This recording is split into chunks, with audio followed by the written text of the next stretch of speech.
আসসালামু আলাইকুম। আটা দিয়ে যদি এত সুন্দর চিপস বানানো যায় তাহলে বাজার থেকে চিপস কেনার বা কী বা দরকার। আর যদি সেটা হয় রোদে দেওয়ার ঝামেলা ছাড়াই। আমরা যারা বাসা বাড়িতে থাকি তাদের কিন্তু রোদে দিতে একটু সমস্যা। আর যারা গ্রামে থাকেন তারা তো অ্যাভেলেবেল রোদ পাচ্ছেন, যেখানে খুশি সেখানে এটা রোদে দিতে পারেন।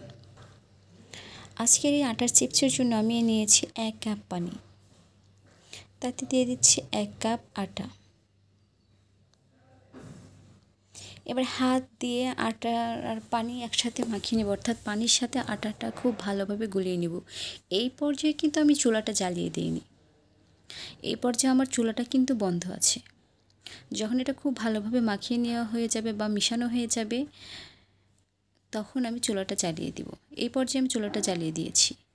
চুলাটা জ্বালানোর সময় কিন্তু খেয়াল রাখবেন যেন মিডিয়াম টু লোতে থাকে, আর এটা অনবরত নাড়তে হবে। নাড়তে নাড়তে এটা অনেকটা ঘন হয়ে গিয়েছে, আমি আরও অ্যাড করে দিলাম আরও 1 কাপ পানি।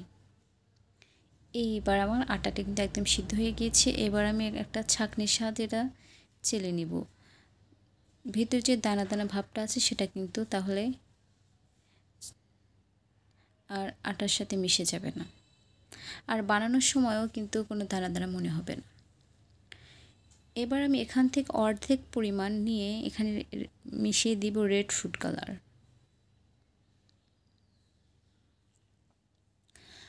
আর একটা নিয়েছি আমি টমেটো সসের বোতল, অর্থাৎ সসের বোতল নিয়েছি, সেটা টমেটোর সস আর যেটাই বলি না কেন, একটা সসের বোতল নিয়েছি। এবার সসের বোতলের মধ্যে আমি সেই আটার ব্যাটারটি ঢেলে দিচ্ছি।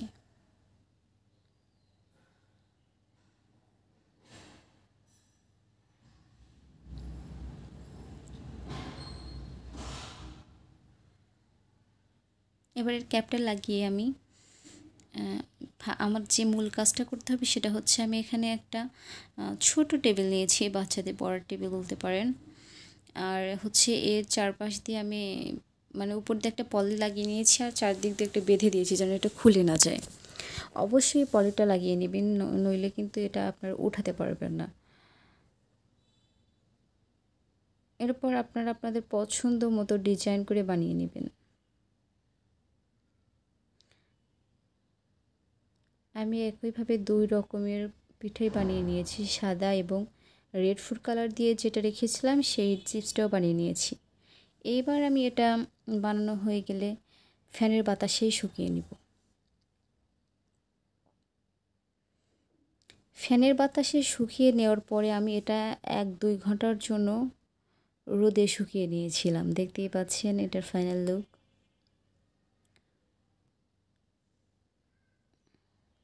আর এটা অনেকটা মুচমুচে হয়েছে, এটার সাউন্ড শুনেই বুঝতে পারছেন যে কতটা মুচমুচে হয়েছে।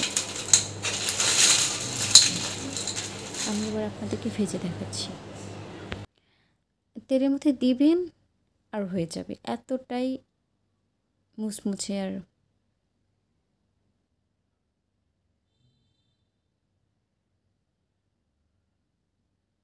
দেখতে পাচ্ছেন তেলের মধ্যে দিচ্ছি আর উঠিয়ে নিচ্ছি, এতটাই মুচমুচে হয়েছে। আর খাওয়ার সময় বুঝতেই পারবেন এটা আপনারা বাসায় তৈরি করেছেন, এতটাই টেস্টি। মনে হবে যেন আপনি হাওয়াই মিঠাই খাচ্ছেন, মুখের মধ্যে দিচ্ছেন আর মিলিয়ে যাচ্ছে। আমার হাজব্যান্ড তো বলেছিল এটাকে হাওয়াই মিঠাই খাচ্ছি নাকি। সো বুঝতেই পারছেন আজকের রেসিপিটা কেমন হয়েছে, অবশ্যই কমেন্টে জানাবেন।